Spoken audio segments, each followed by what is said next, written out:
Hem de hakikaten şu hem bu qatimqi mesela şu Trump bilan ko'rishdiki masalalardan ham ayrim so'z va demisiga.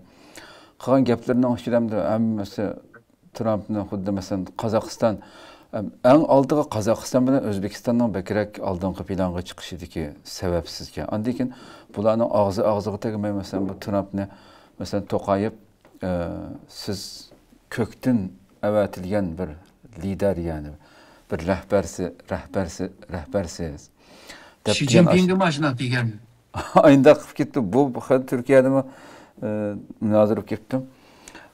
Mushunda bir so'zlarga hamda xuddi hamda bu buyerdagi bu jumhuriyatlardagi nimaninki hamda bundaq bir nima deymiz hamda xushomadchilik qilib ketishidagi sabab nima hamda bu yerda hamda. Bu nimadan hamda sizga mesela şunu his qildi inson. Yani Amerika bu rayonda nima ish qilaman desa, biz tayyor degandaklar bir xilda hamda. Mesela keynimde bilen Xitay, Rossiyadan ibaret meni besib turayotgan dümbemde meni midratmayotgan bir kuch ikkilisini hammasining keyinde bu ameliyatda nurg'un manfaatlari. Ama Trump'dan aldık qilgan gaplar siz nima desangiz men akademiyman degandek bir gap bor ham deydi. Yani 2001'deki pozisiyasiga qaragan chaqda jiq o'zgarish va O'rta Osiyo Cumhuriyatlari. Xo'sh. Bunun bir sebebi şu Ukrayna urushi ve Rusya'nınki tatqız koygan toprağını birden alımız digini. Bu O'rta Osiyo'dagi Türk Cumhuriyetlerini rahatsız kıldı deb o'ylayman. Ondan keyin bu Tojikiston bilan Qirg'iziston arasındaki chegara urushni Rusya hal qilolmayapti.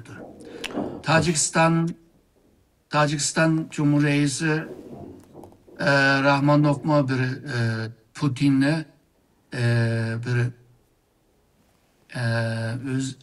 öz gapni unuttum da yani sen ishqi yarmayvasa degandek tanqid qilyapti.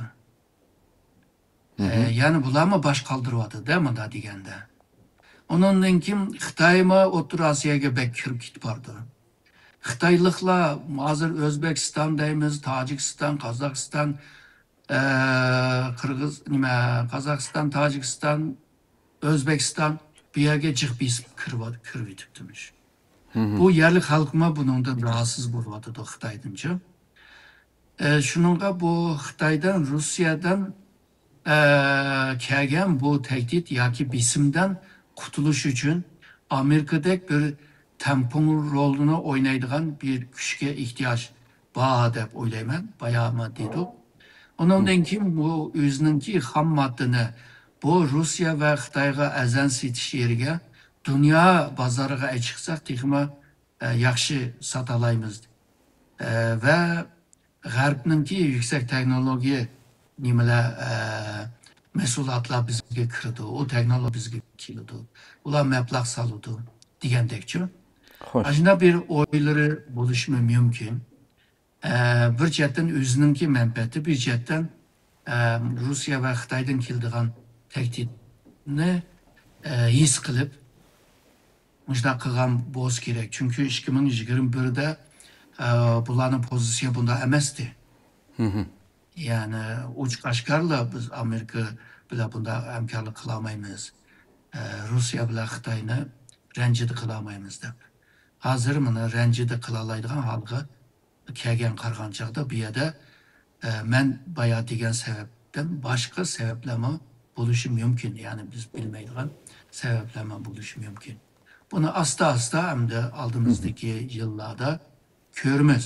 Deyilgan gaplar, saldigan mablag'lar, setildigan qimmat to'proqlar bo'lamdi, bo'lmamdi. Amerika bu yerga ba'zi quramdi, qurmamdi.